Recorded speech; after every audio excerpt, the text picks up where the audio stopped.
Cut गए तो कुछ गम नहीं सुने दिया, मरते मर साथियों अब तुम्हारे हवाले वतन साथियों, अब तुम्हारे हवाले वतन साथियों। और ऐसे ही थोड़े थोड़े समय से हम लोग काम लेंगे। प्रोफेसर वसीम बरेलवी ने कभी कहा था कि कौन सी बात कहाँ कही जाती है, ये सलीका हो तो हर बात सुनी जाती है। जरूरी नहीं है कि हम बात को बहुत लंबी चौड़ी करके कहें, शॉर्ट में भी हम बेहतर और अच्छी बात कह सकते हैं। इसके बाद मैं चाहता हूँ कि हमारे बीच में हमारे मजदूर दिवस की बधाई के साथ एक मजदूर और उसके बच्चे का चित्र प्रस्तुत कर रही हूँ, सुनिएगा। उम्मीद का बोझा सर पर लादे, बिन अफसोस बढ़ा वो आगे, किसी नशे में चूर है वो, खुद से कोसों दूर है वो, बिन मंजिल के चलता रहता, मेहनत से मजदूरी करता, रोटी के टुकड़े से पे मरता, सर पे अपने बोझ है धरता। इनकी खुशी में संतोष भरा है, पर हाथों में रोष भरा है।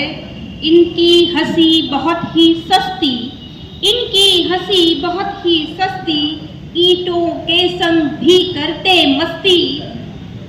माटी के संग खेले खाएं, माटी के संग खेले खाएं, बच्चे भी मजदूर हो जाएं, और नन्हे हाथों में गुब्बारे जैसे गर्मी में फव्वारे, नन्हे हाथों में गुब्बारे जैसे गर्मी में फव्वारे, और 10 का एक है छेक रहे हैं, मेरा रास्ता रोक रहे हैं, मन को कितना रेत रहे हैं, कितना सस्ता बेच रहे हैं, कितना सस्ता बेच रहे हैं।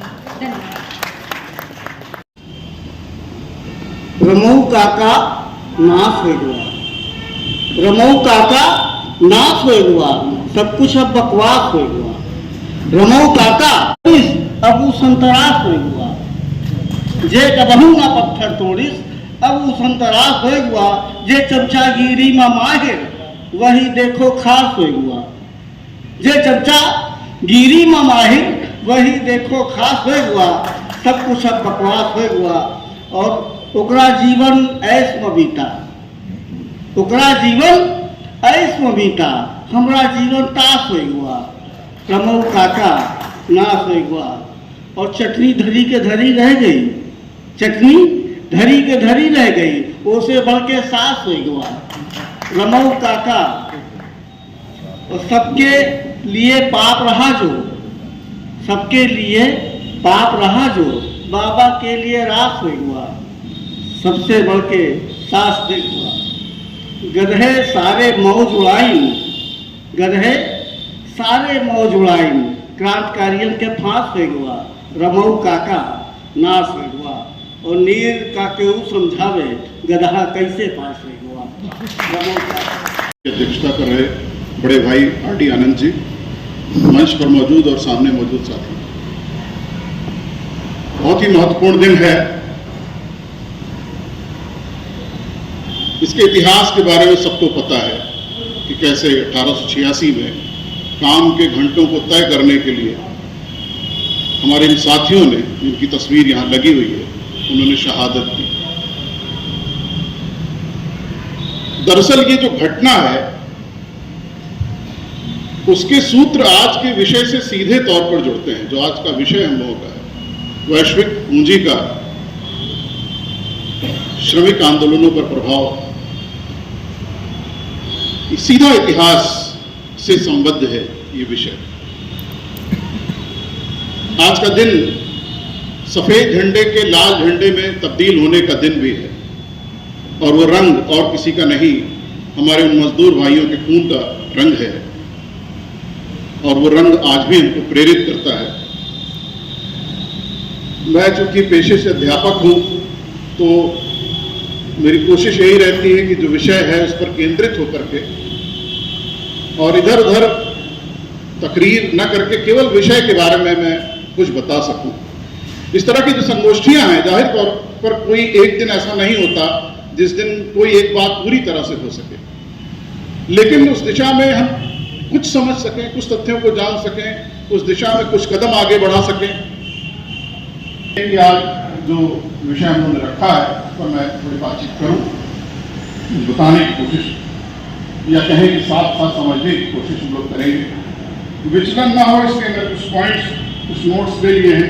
जो पहला सवाल इस बैनर को देखने से मन में उठता है, ये वैश्विक पूंजी जिसको आमतौर पर हम लोग जो उदारवाद है, जो कॉर्पोरेट कंपनियां हैं, उसके प्रतिस्थानी के रूप में समझ लेते हैं, वो वस्तुतः है क्या और किस तरह वो विकसित हुई है।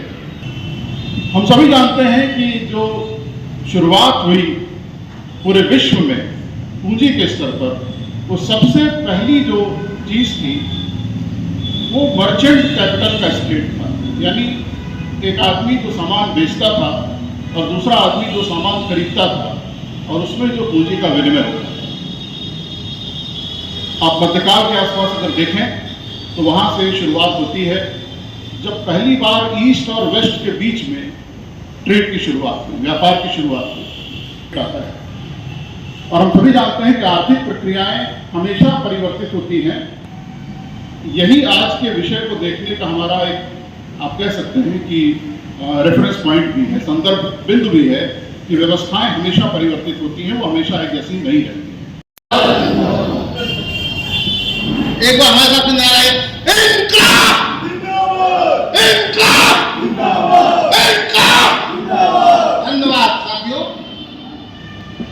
जिंदाबाद, इनकलाब जिंदाबाद, इनकलाब जिंदाबाद, इनकलाब जिंदाबाद, इनकलाब जिंदाबाद, इनकलाब जिंदाबाद, इनकलाब जिंदाबाद, जिंदाबाद। मजदूर एकता जिंदाबाद, जिंदाबाद।